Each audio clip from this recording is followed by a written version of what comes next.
साल पूरे हो गए और इस 9 साल को पूरे करने के बाद केंद्र की बीजेपी सरकार इसको जश्न मनाने के लिए और केंद्र सरकार की तमाम जो योजनाएं हैं उसको जनता तक ले जाने की तैयारी करी। लेकिन इन सब के बीच इन 9 सालों को लेकर कांग्रेस सवाल उठा रही है। हमारे साथ बात करने के लिए प्रमोद पांडे जी हैं, जो कांग्रेस सेवा दल के प्रदेश अध्यक्ष हैं।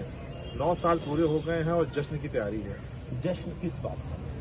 कौन से ऐसे उल्लेखनीय कार्य किया गया है जिस पर जश्न? आज जंतर मंतर पर हमारे देश के पदक विजेता बेटियां जंतर मंतर पर आज 1 महीने से 2 दिन ज्यादा हो गए। जश्न किस बात का? जश्न किस बात का? किसी जंतर मंतर पर और दिल्ली के और गाजीपुर के बॉर्डर पर किसान पूरे 6 महीने से ज्यादा समय तक बैठे रहे। आंधी को देखा, पानी देखा, बारिश देखा, धूप देखा, ठंडक देखा और किसान वहां बैठे रहे। सीमा पर जवान परेशान है, खेत में किसान परेशान है और आप कह रहे हैं जश्न। किस बात का जश्न? अभी नरेंद्र मोदी जी ऑस्ट्रेलिया जाते हैं, ऑस्ट्रेलिया से जैसे ही लौट के आते हैं हिंदुस्तान के कुछ राज्यों के छात्रों को वहां पर वीजा और इन सब चीजों की तमाम चीजों के लिए बैन कर दो। किस बात का? चीन हमारी सीमा में घुसा चला आ रहा है। अरुणाचल में 50,000 किलोमीटर वर्ग मीटर की जमीन लगभग उनके पास चली जाती है और आप जश्न मना रहे हैं। किस बात का जश्न? वैमनस्यता का भाव हिंदुस्तान में जिस कदर से बढ़ रहा है, हिंदू और मुसलमान का, जो खाई हमारी पटती जा रही थी, हम दोनों एक दूसरे के थाली में हम निवाला और हम प्याला हो रहे थे, वो खत्म होता जा रहा है। किस बात का जश्न?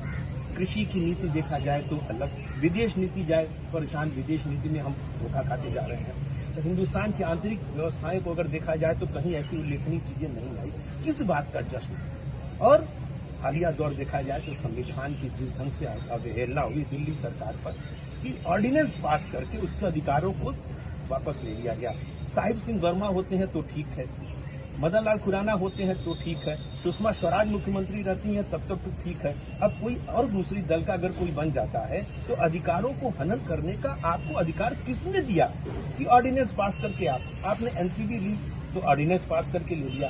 तो यह ऑर्डिनेंस संविधान से भी ऊपर करके, ठीक है संविधान के दायरे में आता है, लेकिन चुनी हुई सरकार को इस तरह से हतोत्साहित करने का हक आपको नहीं है। अगर हतोत्साहित करके लोगों के अधिकारों का हनन करके, मौलिक अधिकारों का हनन करके, संविधान की अवहेलना करके आप जश्न मनाना है तो मनाते रहिए, लेकिन हिंदुस्तान की आवाम खुश नहीं है। 9 साल अभियान भी बीजेपी चला रही है और शायद यही वजह है कि यूपी जैसे बड़े राज्य में जहां बड़े बड़े नेता हैं, लेकिन उसके बावजूद जो केंद्र में मंत्री हैं वो आके यहाँ पर जन अभियान का हिस्सा होंगे। किस तरह से इसको देखते हैं? देखिए, ये इनका हर चीज एक राजनीति जिस तरह से आजम खां पर विधायकी गई थी, अब उसपे वो बरी हो गए हैं और उसको लेकर अब सरकार दे रही है कि झूठे मुकदमे में विपक्ष के नेताओं को फंसा रहे हैं। राहुल गांधी जी की भी संसद समाप्त हुई है, क्या कुछ उम्मीद जगी है उसके बाद? देखिए, भगवान के घर में देर है अंधेर नहीं है। उसी तरह से कानून के में भी, न्यायालय में भी देर है, हो सकती है अंधेर नहीं होगा, कहीं न कहीं सच आएगा ही सामने। राहुल जी भी निर्दोष साबित होंगे, बेदाग साबित होंगे, जिस तरीके से आजम खान के बारे में सवाल आया है। और यह सरकार अपने लोगों को तो बचाती है लेकिन दूसरों के समय बड़ी जल्दीबाजी दिखाती है और ये जल्दीबाजी उनके लिए तक होने जा रहा है।